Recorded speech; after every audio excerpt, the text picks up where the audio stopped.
Welcome back, friends. It's Mr. Monica again. We're going to continue with The Wizard of Oz by L. Frank Baum. Last time we read chapter 14, and the Wicked Witch had used her last opportunity to summon the winged monkeys so that they would work for her. She has no more power over them anymore.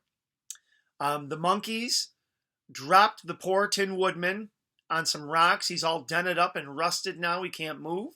And they tore the stuffing out of the scarecrow and threw his clothes up in a tall tree. Then they brought Dorothy, Toto, and the Cowardly Lion back to the Wicked Witch of the West. Chapter 15 is called The Witch's Castle. At first, the Wicked Witch of the West didn't know what to do with Dorothy. Once she saw the mark on Dorothy's forehead, she knew that she couldn't hurt the girl in any way. Then she looked at Dorothy's feet and saw the silver shoes. Oh no! The Wicked Witch knew what a powerful charm was attached to them. Why hadn't the girl used their power already? At first, this made the Wicked Witch afraid of Dorothy. But once she looked in the girl's eyes, she felt better. The child had no idea how powerful the shoes were. She doesn't know how to use them, the Wicked Witch thought to herself with glee. If she did, I would already be gone. I can't take those shoes off her feet, but I will make her my slave. I'll soon find a way to trick her into giving me those shoes. The Wicked Witch gave Dorothy a mean and scary look and growled. Come with me, girl, and do everything I tell you. If you don't, I'll make sure you end up just like the Scarecrow and the Tin Woodman. The Wicked Witch took Dorothy to the kitchen and put her to work.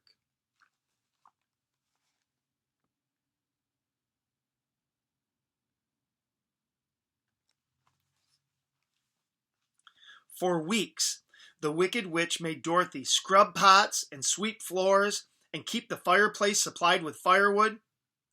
Dorothy always did what she was told. She was afraid of what the Wicked Witch might do to her if she didn't. While Dorothy worked, the Wicked Witch would go see the Cowardly Lion. She tried to harness him like a horse, but he wouldn't let her get close to him. She tried to starve him into obeying her, but that didn't work. The Wicked Witch didn't know that every night, Dorothy sneaked out of the castle to visit her friend and take him something to eat. They would talk sadly of the Scarecrow and the Tin Woodman and try to figure out a way to escape from this awful place. Meanwhile, the Wicked Witch was trying to figure out how to get her hands on Dorothy's silver shoes. She waited, but Dorothy never took off the shoes except when she was in the bath. The Wicked Witch never went near Dorothy then because she was deathly afraid of water. Finally, the Wicked Witch came up with a plan. She put a bar of iron in the middle of the kitchen floor, then put a spell on it to make it invisible. It worked. While Dorothy was mopping the kitchen floor the next day, she tripped over the invisible bar and fell so hard that one of her shoes went flying off her foot.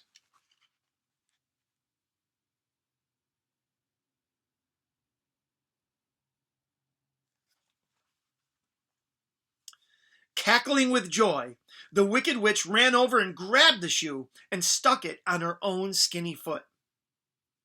Dorothy was so surprised at what had happened and so upset at losing her shoe, she forgot to be afraid. Give back my shoe, she demanded. I will not, crowed the Wicked Witch. It's mine now, not yours, and someday soon I'll get the other one too. The Wicked Witch was very pleased to see that Dorothy still had no idea how to use the power of the remaining silver shoe on her foot.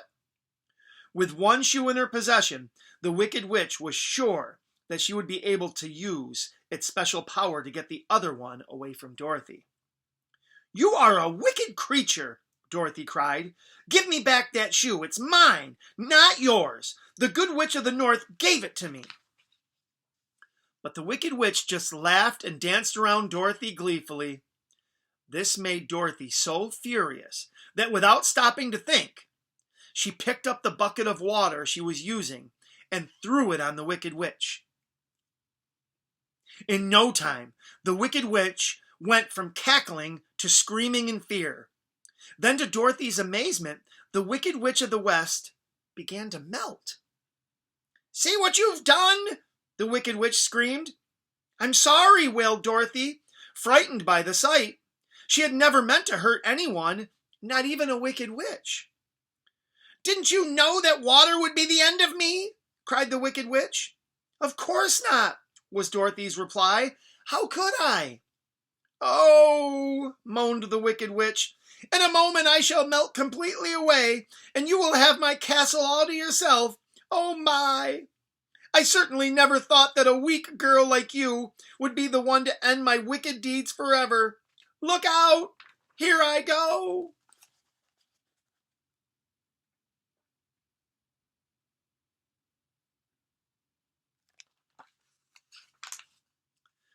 The Wicked Witch was gone indeed. All that remained were a wet brown spot on the floor and Dorothy's silver shoe. Dorothy cleaned off the shoe and put it back on her own foot. Then, with Toto close at her heels, she ran to tell the Cowardly Lion what had happened. The Wicked Witch of the West was dead, and they were free.